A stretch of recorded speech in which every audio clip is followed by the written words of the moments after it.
And on you go. Evening and welcome to the Gersnet Weekly Podcast. It is Friday 14th of April if you're watching live, just after 9 p.m. This is episode 258 of the Gersnet Podcast. Where does the time go? I'm John McCallum and I'm joined tonight by Brian Archer. Gersnet is of course the independent Rangers podcast made for fans by fans where the content is free. It's not just a podcast we have at Gersnet. There is a friendly forum. I'm told to say that. It's not friendly. People will call you names. You call me names all the time on there. There are articles. There's some good ones this week, actually. Social media, obviously. You can follow Frankie on there. And there's a history archive. If you enjoy the pod, we would encourage you to subscribe. We are usually on at least twice a week. And you can join us usually on a Friday night or at the weekend, usually on a Sunday night. Likewise, if you enjoy what you hear, or even if you don't, share us on social media. Would be great. Now, before I begin, I need to talk about our sponsors. I should know this off by heart by now, but I don't. Forest Precision Engineering are a subcontract Glasgow-based engineering company. They have a big commercial support of Rangers for many, many years, and we're delighted that they are backing our pod. You can find out more about Forest Precision Engineering by going to their website, which is Forest, which is 2 R's, precisioneng.com. Now, if you don't need engineering in your life, perhaps you might fancy a trip to the Forest Precision Executive Lodge. It's a hospitality area. It's quite new within the main stand. And if you want more information on how to book that, you can email the club via hospitality@rangers.co.uk. Okay. So, as I said, I'm joined tonight by Brian. Brian is a multi-talented man. I'm sure you all knew that anyway, but Brian is a multi-talented man. You know he's multi-talented because he wears headphones things, and I've just got this wee dangly thing they gave me for nothing with my phone. But the reason he has that is because Brian is actually not just a font of knowledge in all things Rangers, but he is producing tonight as well as guesting. So that's a mark of the man. Frankly, I'm only here because otherwise he'd be talking to himself, and I'm sure he could do that without me. Brian, how are you tonight? You're well. You're decided to spend Friday night in the house talking to me about Rangers 6 days after we just lost to Celtic. Life's obviously not treating you as well as it should be. Yeah, I'm not too bad. It's nice to have someone to talk to and talk to myself. I'm still a bit of a come down after spending 10 days in South Africa last week, so I'm still trying to readjust to life back in the real world, unfortunately. Okay. All right. Brian, we're not here to let you show off about your intercontinental trips and your exotic foreign holidays. If you think I'm indulging you in that for 1 second, you are going to be disabused by that in a second. Brian, that must have been a pretty expensive trip, South Africa. So how did you feel today when the emails come in about the season ticket renewals? We spoke off air. It feels like that's happening earlier every year. Although I have read tonight that apparently it was around the same time last year it happened. But a little bit Christmas, it just feels like it's coming earlier every year. I'm no maths expert, but other people tell me that it's about a 5% increase year on year, which when you consider inflation and the cost of everything going up, I guess at first glance seems kind of fair. However, Brian, I don't have to tell you, this is a season where we get absolutely horsed in the Champions League, one of our worst defeats ever at Ibrox. We lost the League Cup. We're not going to win the league. I think we're pretty much all agreed on that now. And in a couple of weeks' time, we are facing Celtic again in the Scottish Cup. This could be a trophyless season. Does this represent value for money, Brian? Do you think a 5% increase is fair under the circumstances? I think given the performances on the park this season, it's difficult to say that it does represent value for money. As you say, there's a potential for a trophyless season. We've only got kind of one trophy left to fight for this season. So, as Rangers fans, that's not where we would expect to be in a season. So it's difficult to say that a 5% increase represents good value for what we're watching. I guess on the flip side of that, the club would argue that they've made big investments in Edmondson House and they want to do redo the disabled facilities in the stadium. So I guess they would argue the 5% increase is kind of going towards that. And Michael Beale keeps telling us at every press conference how big this summer's going to be in terms of squad overhaul. So I guess that's how the club would justify it. In terms of, renewing every year, but they'll ask me, are you renewing? And I always say yes, because my feeling on this is if I don't renew, then if I let my season ticket go, I'll probably never get it back again because the waiting list's so long. And now you need to sign up to my gels to even get on the waiting list now. So that's another barrier of entry for people that actually want a season ticket. So in terms of personally, for me, when I renew, I can totally understand people that think, in this climate, they just can't justify an expensive season ticket. But yeah, it's difficult to say that it represents value for money based on what we're currently watching. But hopefully, if we have as good a summer as Michael Beale keeps telling us we're going to have, then this time next season we'll be talking about it and saying that it was good value for money. Yeah, I don't think there's any chance we're going to be saying it's good value. I think we could win the Champions League, and I still think we'd complain about the price of the season tickets. That's just part of our DNA. I think the one thing you can say about this board, when they do, and the price of the Champions League tickets was frankly, I think it was embarrassing what they did there. But I think what you can say is they are reinvesting the money. You can now see physical infrastructural changes around Ibrox, and you've been able to see that now for a couple of seasons. We may debate about the quality of some of our signings, but we have made signings each summer.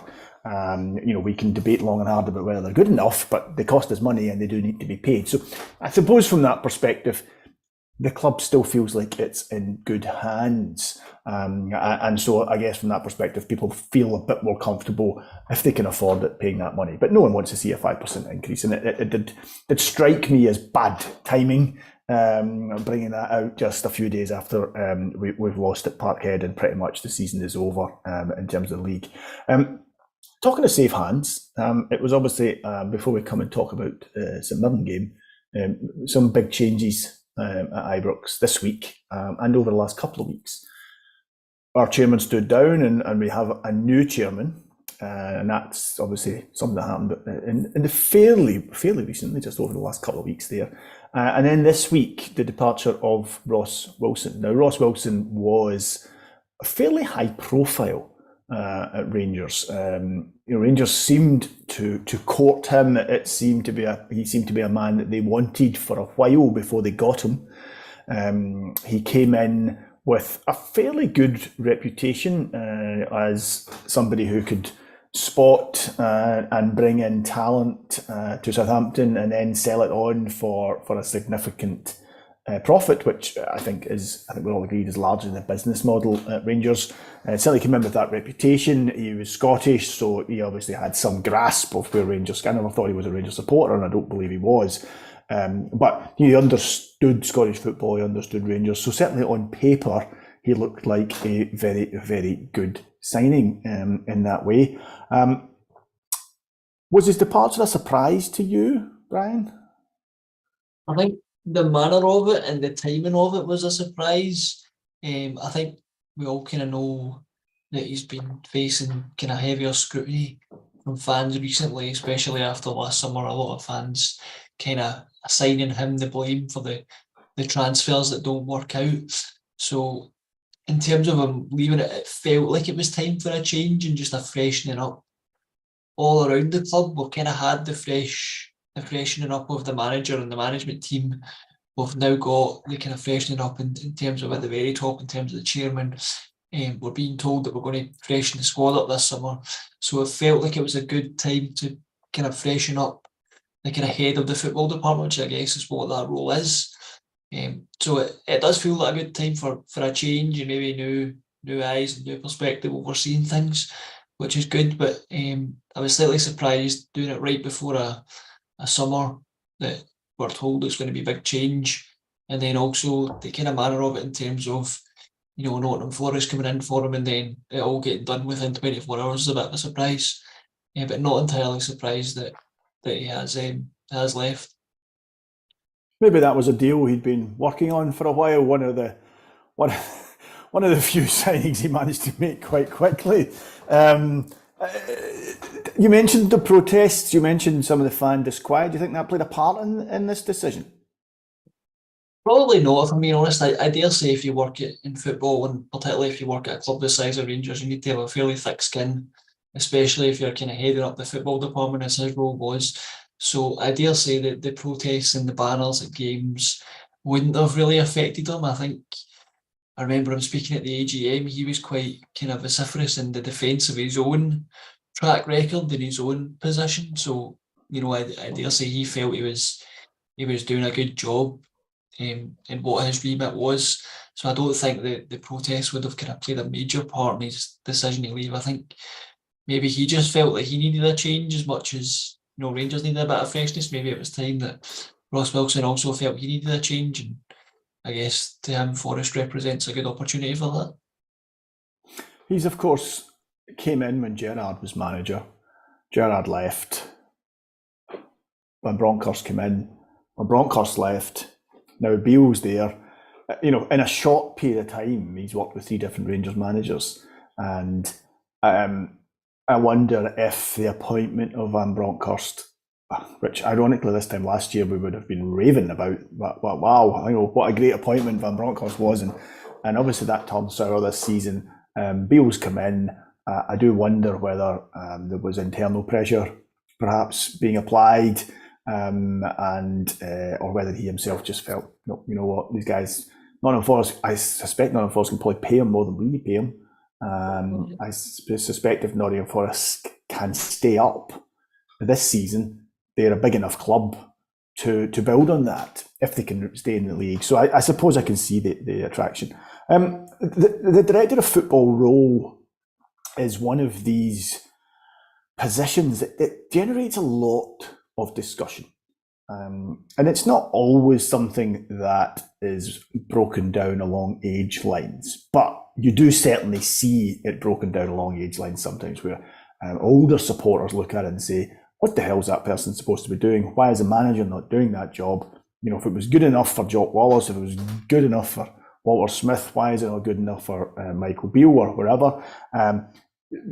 Younger supporters, perhaps, who are more used to this, who've seen it in work in other clubs and in other countries, see it as something that is fairly important in a modern football.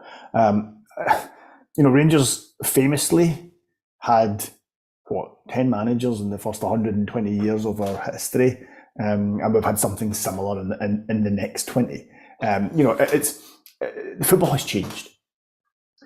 There's no doubt about that. We've had 3 managers in 2 seasons. A recent history is one of managers coming in for a relatively short period of time and then a changeover.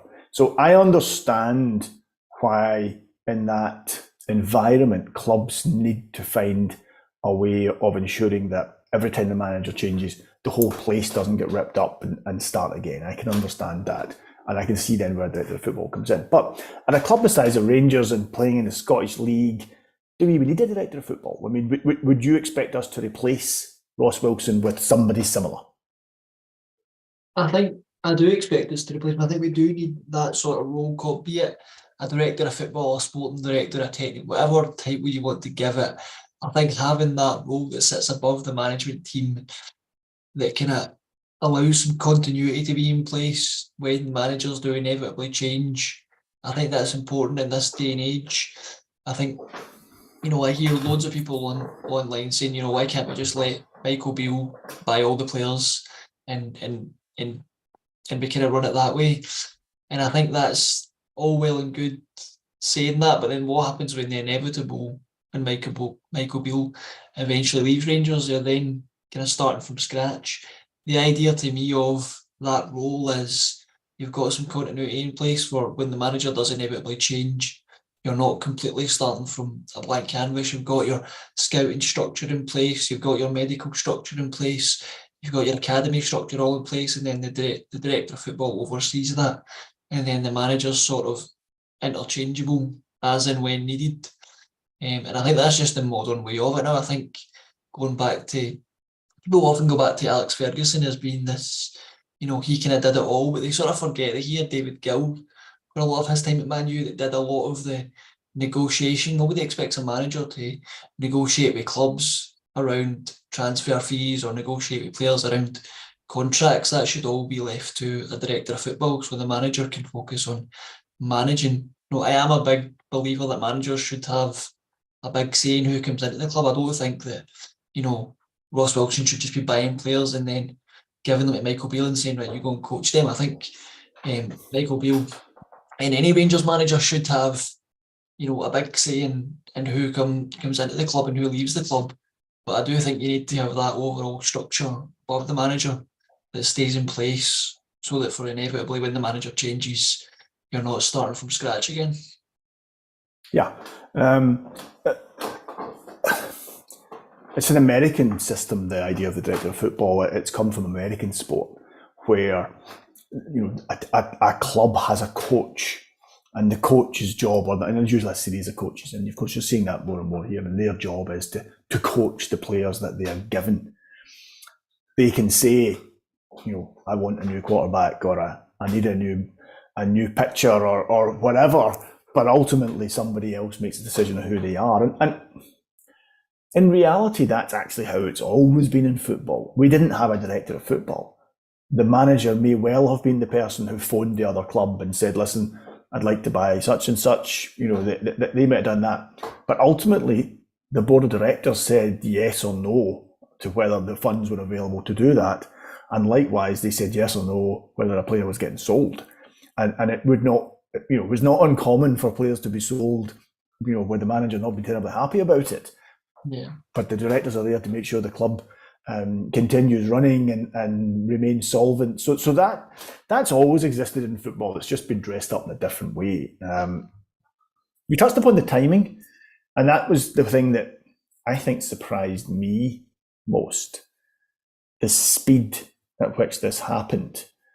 I would have assumed someone like Ross Wilson would have had a period, there'd be something in his contract about, working your notice.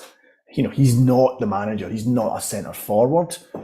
I would have thought the job he did requires somebody to, you have a 3 months notice period or 6 months notice period. And I'm assuming that must have been in his contract. So I'm surprised the club didn't hold him to it with everything you just said there. Today, at the press conference, Michael Beale made some interesting comments about what he saw in the summer, and I'll say I was a little surprised at what he said. I'm pleased if it's true, but I was a little surprised at what he said. He would basically claimed. I'm trying to find a quote here, which I can't find, but he basically claimed that the summer's business is largely done, and that he knows what it is and it's largely complete, and he doesn't seem terribly concerned. And that might just, of course, be what he's telling the press, and in the background we're all running about with our hair on fire, really quite annoyed with what's happened. You would certainly hope there would be a degree of forward planning. You would certainly hope that was all in place. But do you think the timing of this is going to be a big problem with so many players out of contract this summer? And as you said, everything we've been told is this is a big summer. They tell us every summer's a big summer, but this is going to be a big summer. And certainly, having seen what happened to us on Saturday, where we can complain about the goal that wasn't given, we can bury our heads at the two horrendous defensive errors that gifted them those two goals. But ultimately, over this season, we haven't been good enough to beat Celtic, and that's what we have to be. We have to be good enough to beat Celtic. It's the way the league is just now. It's not enough for us to be able to beat every other team in the league. We still have to beat Celtic because no one else is taking points off them currently. It is a big summer because that has to be dealt with, and it has to be dealt with quite quickly. Do you think this is going to be a problem for the club? I think it could be. I think we'll probably only know that until we're actually into the summer and maybe even past the summer, we'll maybe then only be able to assess what effect this has had. Michael Beale tells us right now that it's not going to be a problem, so I guess we have to take his word for that. It does slightly concern me how kind of vocal Michael Beale is being about how much of the summer plans are already done and how big a summer this is going to be.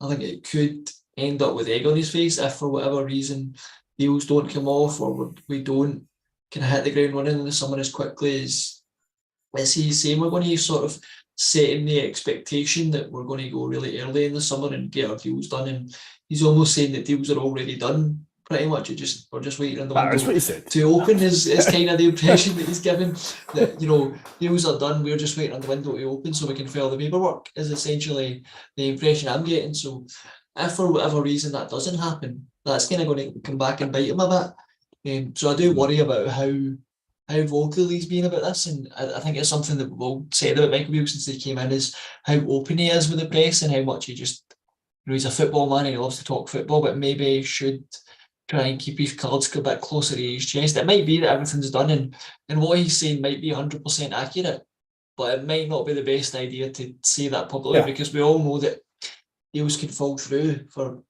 any number of reasons. We don't know if medical's been done yet. Maybe we think we've got a deal done and then we go and do a medical and we think that's just going to be a formality, but it turns out the player's got an underlying issue that we don't know about. The surprise to me in that sentence is that we do medicals. That's I think the thing that's coming as a surprise to me there. We do medicals. I see Christian Nerlinger. I don't know if you remember Christian Nerlinger. He played a half of football for us about on a 4-year contract back 20 odd years ago. Christian Malingerer.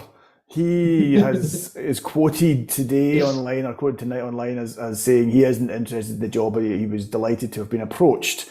Now, I don't know if that meant he was approached by Rangers or if that meant he was approached by some guy asking him, would you fancy the job? Because, he's been out of Scottish football for a long time. And it would have been a surprise appointment for me. I'd imagine that whoever comes in would have some experience of at least British football. More recently. Anyway, look, time is not our friend. Let's move on. St Mirren tomorrow, coming to Ibrox. St Mirren in great form coming to this game. I had a look at them earlier. I have the misfortune of having people married into my family who are of the Paisley persuasion, and they're actually quite upbeat about football just now, because I have to say, normally whenever I catch up with them, they are down in the dumps. Football, they hate football. Watching St Mirren seems to be like a kind of torture, and yet they've been strangely upbeat this season. It's been disconcerting, I have to say. And speaking with my brother-in-law just the other day, they're quietly looking forward to this game. They think they may have caught Rangers just at the right moment. That Rangers will be a bit down after the weekend's result, and that this might be a good time to catch Rangers. St Mirren will know, or potentially will know before the game starts tomorrow, if they're guaranteed a top six. If Hibs lose tomorrow, then they are guaranteed a top six. They're also a realistic contender for a European place. Only something like 3 points behind Aberdeen, who are currently sitting in third. They fancy their chances tomorrow. Do you think this is the perfect game for Rangers, a home game against St Mirren, a team who haven't beaten us for a long time in the league? So do you think this is the perfect game for Rangers to come back with, or get over the weekend's disappointment? Or do you think this is a potential banana skin? I think I would say it's a potential banana skin. I know exactly what you mean about having experience with these St Mirren fans that are fairly upbeat. One of the guys in my work's a St Mirren fan. He's been telling me all week about how they're going to beat us this weekend, and I'm going to have a miserable week next week. So hopefully we can get the result tomorrow, just so I don't need to go through that. The main reason I think it's a potential banana skin is I always think, whenever I think about Stephen Robinson teams, I always think about his Motherwell team that came to Ibrox in the 55 season, and they went 1-0 up. We beat them 2-1 thanks to, I think it was Cedric Hitton scored twice. But I always remember when they went 1-0 up, he basically played a 4-6-0, and it was a real slog to break them down. And that's the Motherwell way. Yeah, I think this team, if you used to say St Mirren team up similar, and if they were to get an early goal, I'm not sure I would have the confidence that this team could overturn that off the back of last weekend's result that I did during the 55 season. To be honest, I do think it's a potential banana skin there in good form. You know, they're looking at potential European trips next season, so they've got a lot to play for. Whereas we probably don't, although at Rangers we've always got something to play for, but realistically, we know the title's gone. We're now just kind of looking towards that Scottish Cup semi-final. So hopefully the manager can get the players kind of fired up just by dangling that carrot in front of them and letting them know they're kind of playing for their place in that game, and we get the result. But I do think this is one that could trip us up. So Bill, speaking with the media today, one of the things he told us, which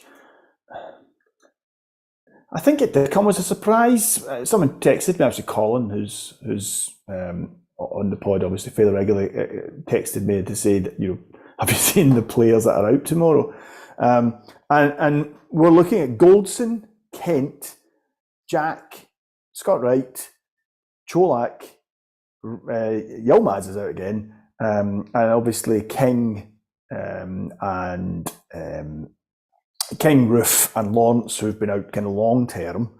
When you add that to Hollander and Stevie Davis, that's almost a full team. It's just a goalie away from a full team, and a team that could well have played for Rangers at some point this season. What can the club do to remedy this? I mean, this is, we've been talking about this a lot on the pod, but something is wrong at the club. The list of injuries just seems. I had a look at St Mirren. St Mirren got 2 injuries. Now, you have to assume St Mirren don't have the same sports science department that Rangers do. You have to assume, potentially wrongly, but you have to assume that St Mirren don't have the same insight into what could cause injuries with players, the same level of fitness and nutrition. Yet, St Mirren have got 2 injuries on a much smaller squad, and we've 11. What can we do about that? Is this a director of football that should be dealing with this? How would you go about remedying this? But how do you fix all the club's ills? Give us the answer. I think it's one of the first jobs for the new director of football is to do a bit of an assessment of the medical and sports science department. It's clear that we've had more injuries this season than I can remember in recent years. Now you're never going to have an injury-free season. That's just not ever going to be the case. But it does feel that this season we're having more than the norm, really. So I think it's definitely one for the director of football to do a bit of an assessment of the medical department. And I don't know, I remember, I seen Mark Waller, was he the head of the medical department previously and he left? So I'm not sure who's replaced him or if he's been replaced. I don't know if that's got anything to do with the kind of increase in injury recently, if there has been some kind of change in the medical department or reduction in resources or something maybe. But it's definitely one for the new director of football to look at. And the thing about this is that, the medical department, and we speak about the medical department, I don't have any huge insight into, who does what behind the scenes at Ibrox. I've always assumed the medical department's job is to fix the players who are injured. What I want to know is whose job it is to stop them getting injured in the first place. Walter Smith, many years ago, Walter Smith was interviewed by Italian television. They were doing a documentary on football in Scotland, and he was interviewed by Italian television, and they come along to training, and training basically was a half hour of no contact, 5-a-sides. That was the training, and he was asked about this. When do you do your training? When do you do all the other work? And he said, we don't. He said, we do all our work in pre-season, so we get the fitness levels up in pre-season. He said, we'll top that up as the season goes on. He said, but The seasons here are too hard. The football we play is too hard. There's too much football, and the type of football we play is physically too hard, and so we do very little in training between games. And they were amazed at this. This just seemed like football from the dark ages.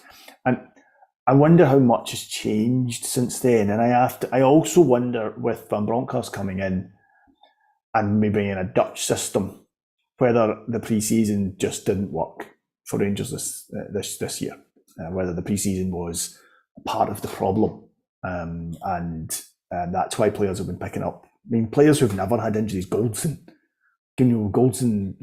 barely missed a game since he joined, and now this season he's probably missed, a third of the season through injury.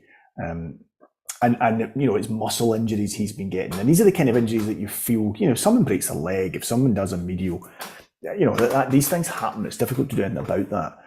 But the muscle injuries, the strains, these types of injuries, you would hope there was more in place to try and deal with them. It's a huge, huge frustration, and it might cost us, because we have a big game coming up in 2 weeks' time, and there's a few players on that list that you would like to be at least in the squad. Looking at the squad, as we've both agreed, our focus for the season now is the Scottish Cup, and that Celtic game in a couple of weeks' time, at the end of the month. I've read a few people this week suggest that Rangers should experiment in the league now, either bringing in some of the fringe players. Do you remember Matondo? You remember him? Perhaps giving guys like him a run. Maybe some of the younger players, guys like Devine, Lowry, even Ure, who's been having a pretty good season in the B team. Getting those guys in, giving them game time. There's a couple of arguments in this. I've had it explained to me before that a club like Rangers, if you do that and you bring in, fringe players into the first team, when they haven't earned it, they actually haven't earned it. They haven't done whatever it is that's required in training. They haven't shown whatever it is that's required to get into that first team. And you're just doing it because, there's nothing really at stake. So let's see how they get on. But actually, that's not good for the player, and it's not good for the squad. It sends out the wrong message. And that you pick the players who are doing the job. You pick the players who are training well. You pick the players who have performed for you. But at the same time, young players need games. Fringe players need games. There are players in our squad that we don't know how good they are. What would you do with our remaining league games? We're not going to get caught by Aberdeen, and we're not going to catch Celtic, so we're pretty much guaranteed second. What would you do with our remaining league games? Do you play our strongest team? Do you keep it? Do you keep the team winning games so that's just what we're doing in the run up to the cup game, or do you experiment? But you're the manager, Brian. What would you do? I think there's a balance to be struck here. I wouldn't necessarily be flooding the starting 11 with all players from the B team. I wouldn't mind seeing an Alex Lowry, if he's in the right kind of headspace to be playing football. We know he's had kind of family tragedy recently, so if he's in the right frame of mind to be playing football, I wouldn't mind seeing him and Adam Devine potentially, because they two have, to me, they are first team players. Adam Devine made a few appearances earlier in the season and did quite well, and Lowry's been kind of on the fringes of the first team for a while now, so I wouldn't mind seeing them. But I do think you need to strike a balance. What you don't want to do is we treat these games as B team games where we play all the B team players, and then we take some defeats, and then that knocks the confidence going into the semi-final. So you want to try and as much as possible keep us winning these games, get into the semi-final, just for confidence as much as anything. We need to be winning games and preferably scoring goals going into a semi-final. We need to get into the habit of being more clinical and putting chances away. So I'd want to be playing the majority of kind of first team or first 11 as you would see it, but I wouldn't mind seeing one or two of the youngsters, Lowry and Devine mainly, come in and play. I think they've got something to offer, and I think it's something that we should be doing, is trying to get youngsters in as and when we can in the right amount, and not just clubbing the team full of youngsters, but kind of one or two, and then having the experienced players around the way that may help them. Yep. It'll be interesting to see what Beale does. Obviously, these injuries have, somebody else is going to be playing on the left wing because Kent is unfit. And if Kent is leaving in the summer, and I don't know if he is or not, but if Kent's leaving in the summer, then we do need to find somebody to replace him. This Matondo is the one that maybe people thought might do that. On the little we've seen of him, he doesn't look like he's capable of doing that just now. It'll be interesting to see what Beale does. It's actually quite an important few weeks because we want to go into that Celtic game with players fresh and fit. So I could see the argument for resting players. Certainly some key players. You don't want to pick up injuries.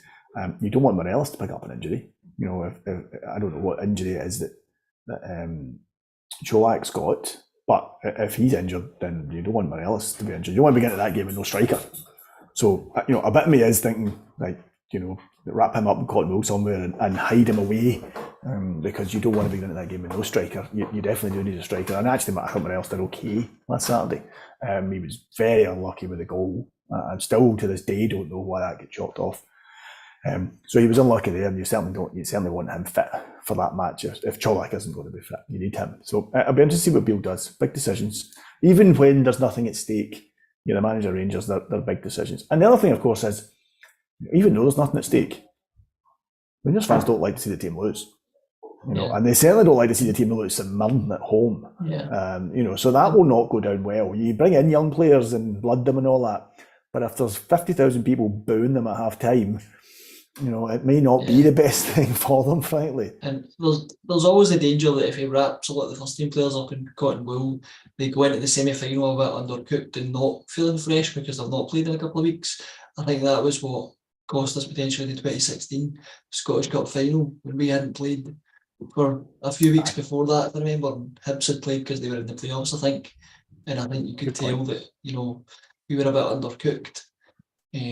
So I think he has to be mindful of that as well in terms of, overprotecting players almost. We want players like Alfie to be scoring goals in these next few weeks just to get into that rhythm and that habit of, scoring goals again, especially Morelos because he's our main striker and we need to be being more clinical in all games, but particularly against Celtic when we get a chance. Not a problem. Brian, thanks for your time tonight.